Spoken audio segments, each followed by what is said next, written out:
Ho, ho, ho, ho, ho, ho, ho, ho, ho, ho. There, your tag's in the way. Ho, ho. Guess what I went to see? If you couldn't tell. Sorry, Freddy, you're going to have to go down there because your tag is making a lot of noise. So, bye-bye. So, yes. Guess what I went to see? I went to see Five Nights at Freddy's 2! So, originally what I was going to do was I was going to start off by doing a non-spoiler review before going into spoilers. However, at the time that I'm recording this, the film has been out for about a week or so. I've already been spoiled on a few things before I went to see the film, and I'll talk about that in a minute. I just figured, you know what, I feel like everyone and their mothers have already seen the film. We are just going to go straight into spoilers. I'm going to talk about everything to do with the film. If you have not seen Five Nights at Freddy's 2, please go see it. Please go see it. I'm still like shaking with excitement.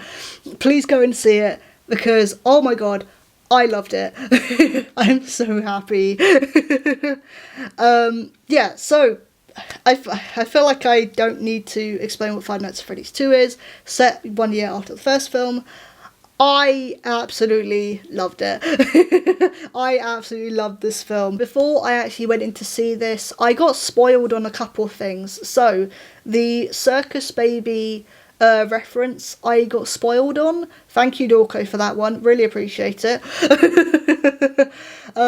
Blue posting the picture of him with the Circus Baby statue without any spoiler warning. So yeah, thanks for that. Michael Afton being in the film and something else. I can't remember what the other thing was. I don't remember. But yeah, I got spoiled on a couple of big things. So, oh well. But to be honest, I didn't know the context of them. I have a couple of problems with it. Actually, I'll start with the negative stuff first because I do have a couple of issues with it. Not too many though. But I'll just start with those straight away. But I absolutely loved it. I think it's better than the first film. They definitely listened to... I know, I've just realised what I've said. This video is going to be all over the place. But I think Blumhouse have definitely listened to the feedback from the first film. This is an actual bloody horror film. Thank you. Thank you so much. Yeah, let's do the negatives first. I think the acting from the main leading cast, so Elizabeth Lail,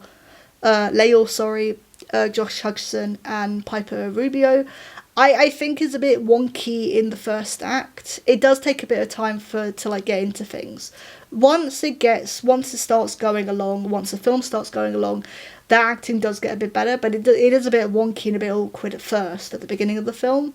So I was a bit like, alright. I was a bit concerned at first, to be honest. Especially after that amazing opening scene, like, oh my god. That was... that really set up what kind of film it was going to be, really. The other thing as well, and sorry, I am going to jump straight to the ending. And again, remember, this is spoilers for FNAF 2. We're about to get into some really big spoilers for FNAF 2. Okay, so why is the ending just, oh, we defeated the animatronics with the power of friendship? I'm still, to be honest, this is going to be such a weird review, because I'm still deciding, and I need to go see it again, to be honest, to make my mind up.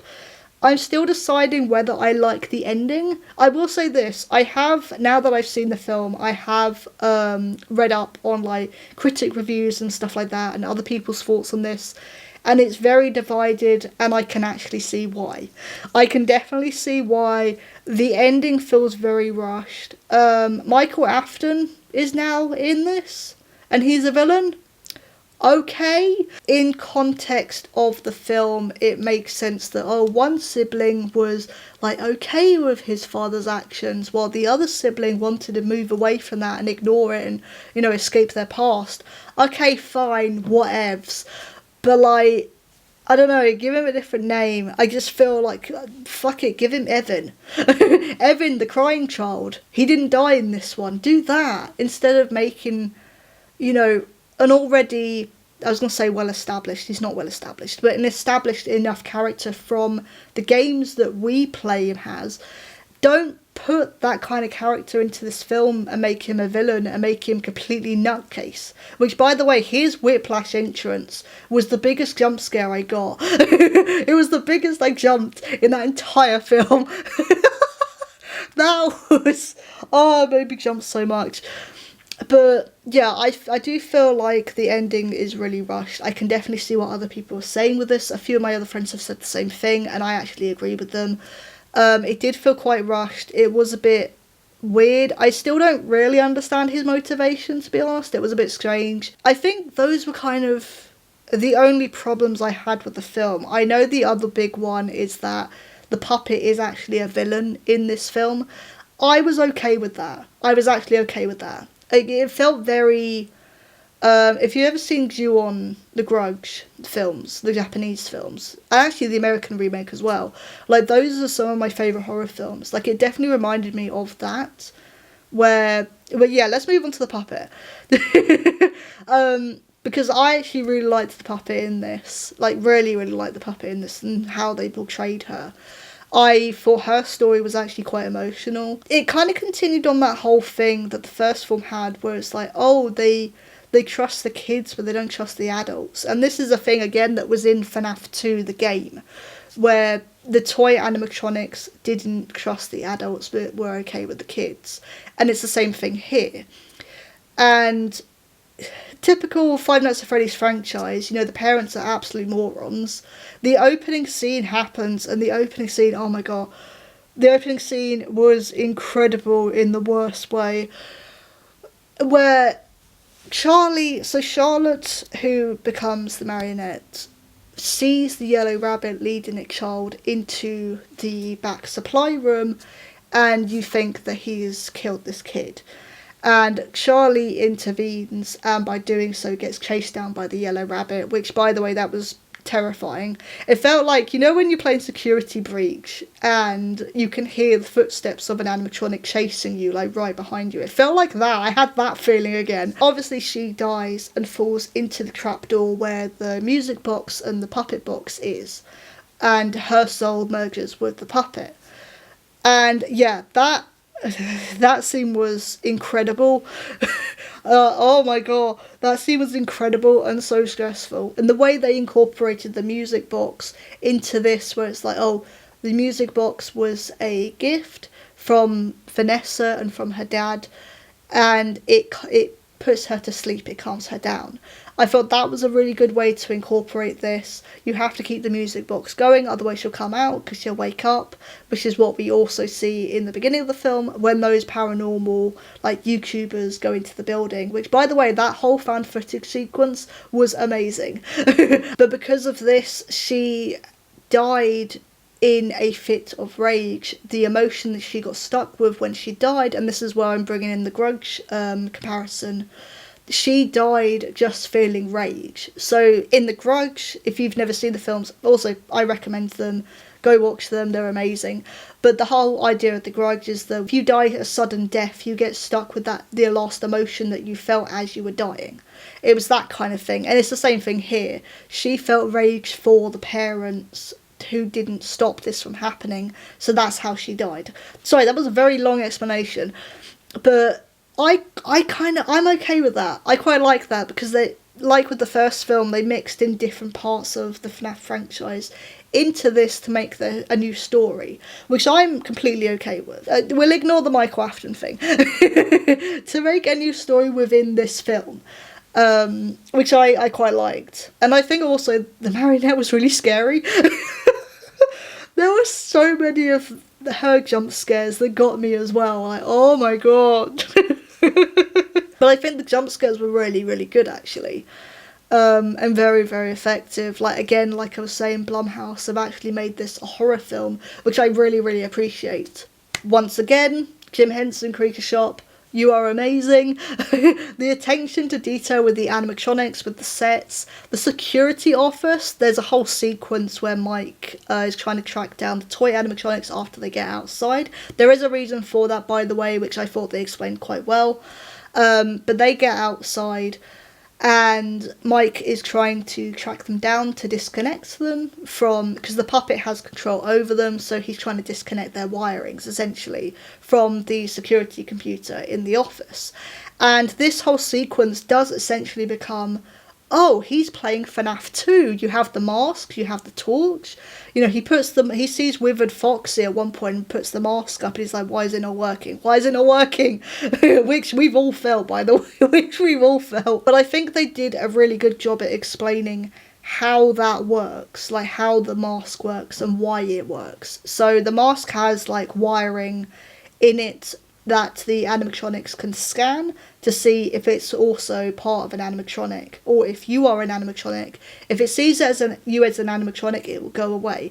So I thought that was a really good way to explain it. Mangle looks amazing. Actually, they all look amazing. Mangle looks amazing. I will say there's a whole sequence where Abby basically is trying to get into this. There's a plot to do with her getting to the science fair for her school, and the teacher, who's played by Wayne Knight, if you've seen Jurassic Park, he's in Jurassic Park, but he plays this really horrible teacher, and he ends up accidentally breaking her science project. She then decides, oh, I'm going to bring in Toy Chica into this school. I think they work, like the toy animatronics work visually with nighttime scenes. They look a bit cartoonish, and it is only Toy Chica doing this. They look a bit cartoonish when put into bright lighting, and I know it is a practical suit or like puppetry, but yeah, I think it's also because the toy animatronics are quite shiny, like they, you know, it's not fuzzy or furry, so it just looks a bit like odd, a bit like Uncanny Valley. I guess that kind of works at the same time though. But yeah, the toy animatronics were really, really cool. I do wish that the other two actors had more lines. So Toy Bonnie is voiced by Matt Pat. Didn't recognise the voice at all. They've changed him. They've given him like a high pitched voice and like a filter over the top. So I did not recognise his voice at all. I was trying to like picture it as Matt Pat and I couldn't. But I think that works because it didn't take me out of the film. It sort of suited that character. I think the voice was a bit too high pitched for my liking though. Toy Freddy is voiced by Kellen Goff. We all know how good he is with voicing Freddys, but I like that he kind of gives Toy Freddy, at the start it sounded like Glam Rock Freddy. It sounded like Glam Rock Freddy, which is really funny. And then who's the other one? Toy Chica. Toy Chica is the main one in this film, which I thought narratively makes sense. In the first film, Chica is Abby's favourite one, so it does make sense that Toy Chica is the main one here. She's voiced by Megan Fox. We talked about this in a previous video actually as well, about her casting. I thought she was fantastic. I really, really liked her in this, because I think, and this is what I was saying with a few videos back, where it was like, oh, even if her voice acting is quite stiff or wooden, you're voicing an animatronic, so it doesn't really matter. But actually, she managed to bring a certain emotion to this character when it was needed. And actually, I thought it really, really worked. I really, really liked it. I think the acting from the lead cast is a bit awkward at first. However, as the film goes on, I think it does get better. This does feel like a very Vanessa, like, central story. So obviously, it's not sunshine and rainbows after the first film's events. It does make sense that Vanessa still has some trauma from the previous events and from her past that she clearly hasn't faced and hasn't tried to move on from, whereas Mike has.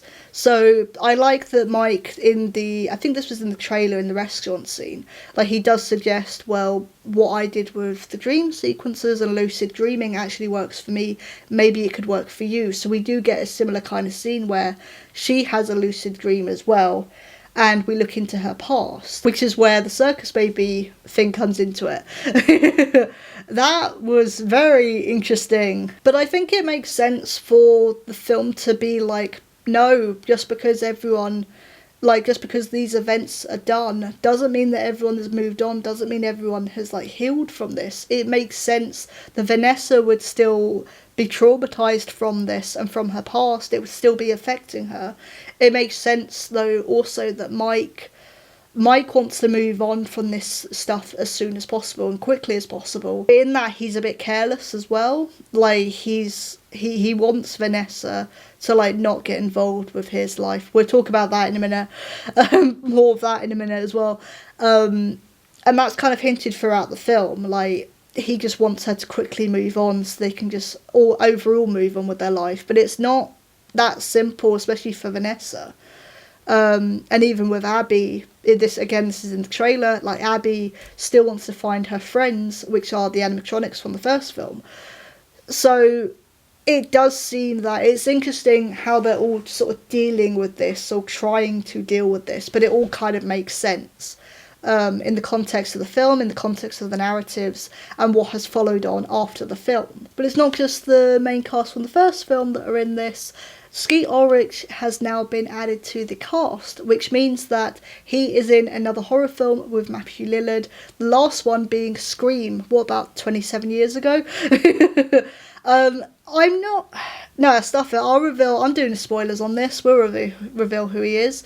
He is playing Henry Emily, which was kind of obvious from the get-go if you know the franchise. And I think this is the thing that these films... I think the first film was definitely accessible to non-fans, but I think this one probably won't be as accessible. The lore gets a bit more complicated. They do change a few things from the games. Yeah, I think... I know director Emma Tammy and even Jason Blum have said, oh, this is for the fans, this is for the fans. And yeah, I get that. When you're adapting something, you want it to be for the fan base first and foremost. But I don't think, at the same time, I don't think you should leave non-fans behind as well, especially when you're releasing this in cinema internationally. Like, I don't know if that's such a good idea. So you've got to get that balance right. And I don't know if this will be accessible to non-FNAF fans.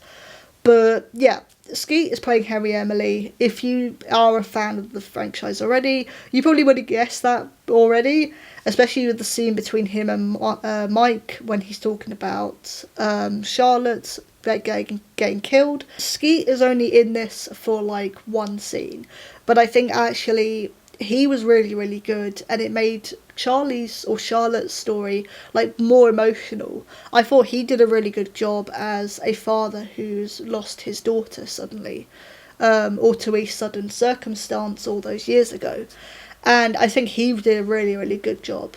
He was fantastic. And I'm sure...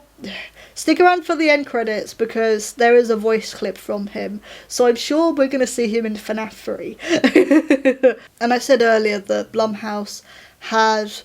They've made this more horror than anything else in the first film.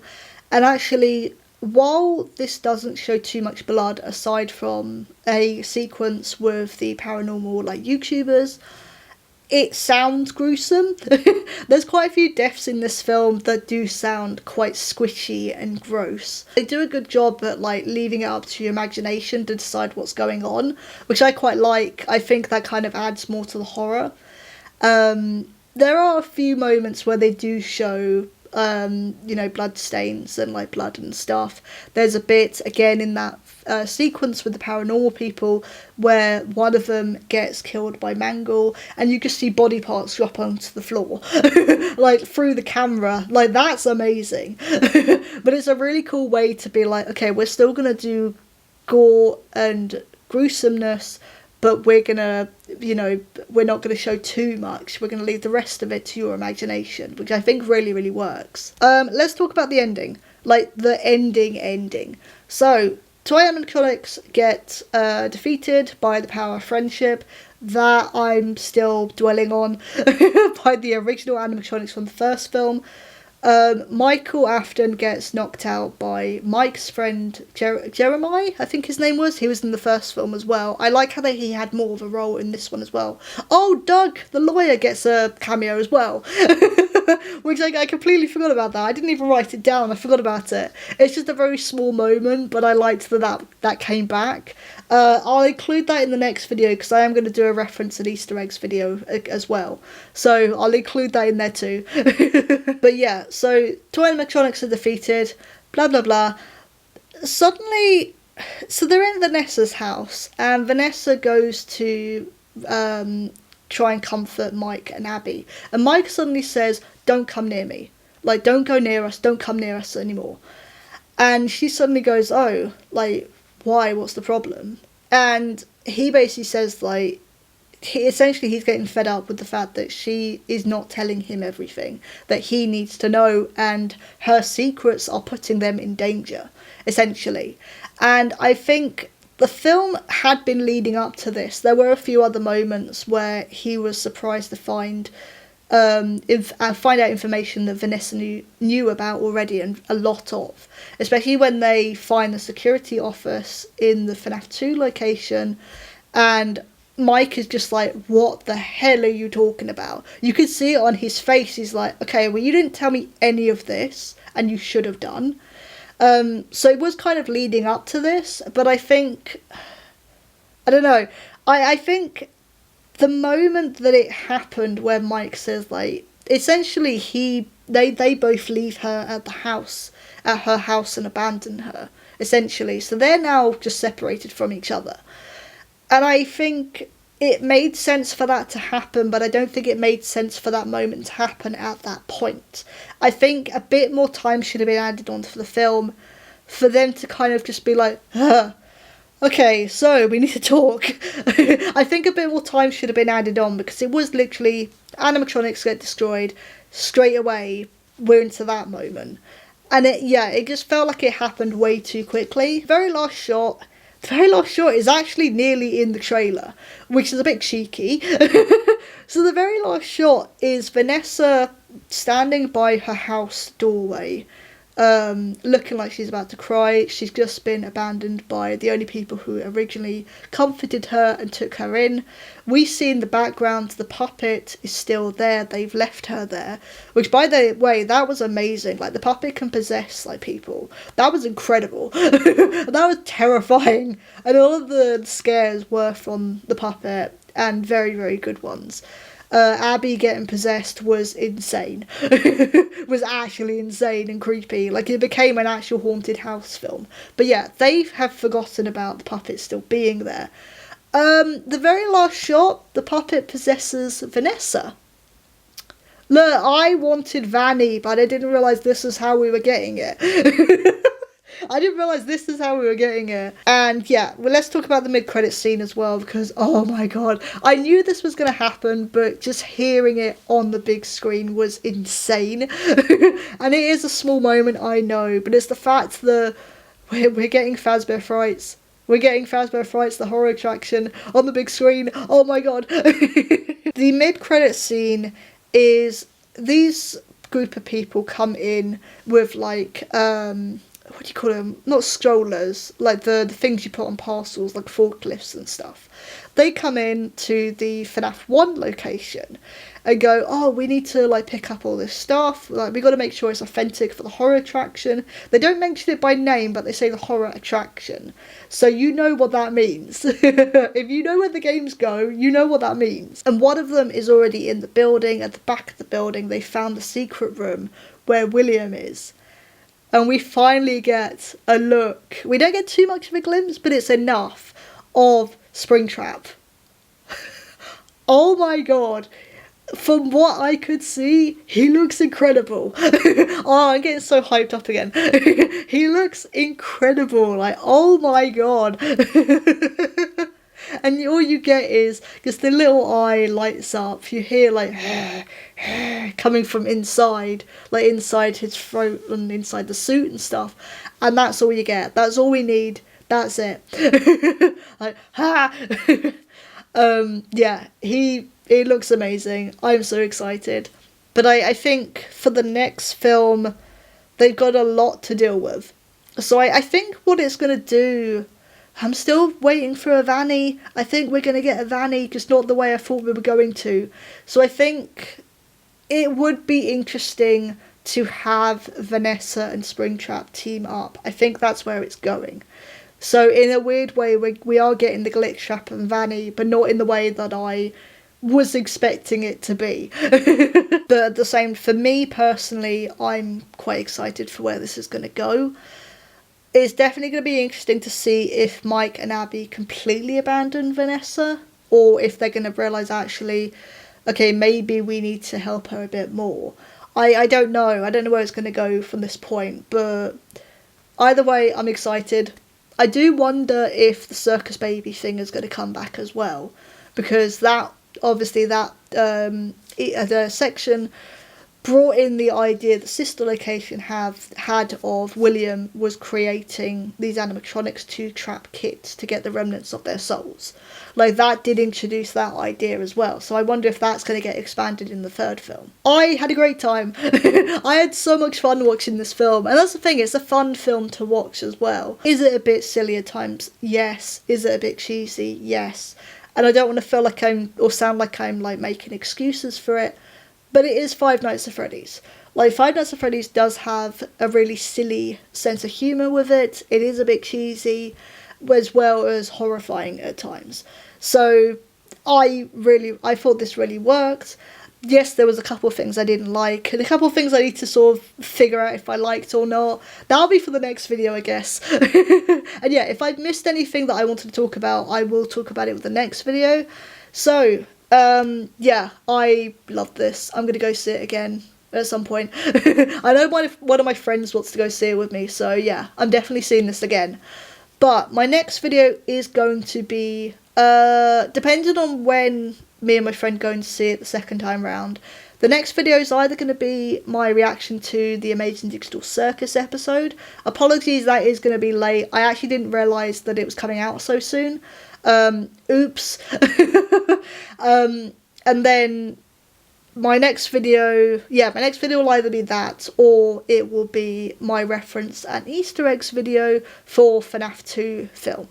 So I don't know which one it will be yet. It depends when I can get to the cinema again to go see it again. I apologise about this completely rambled video. I have sort of filmed quite a lot because I kept forgetting what I was talking about.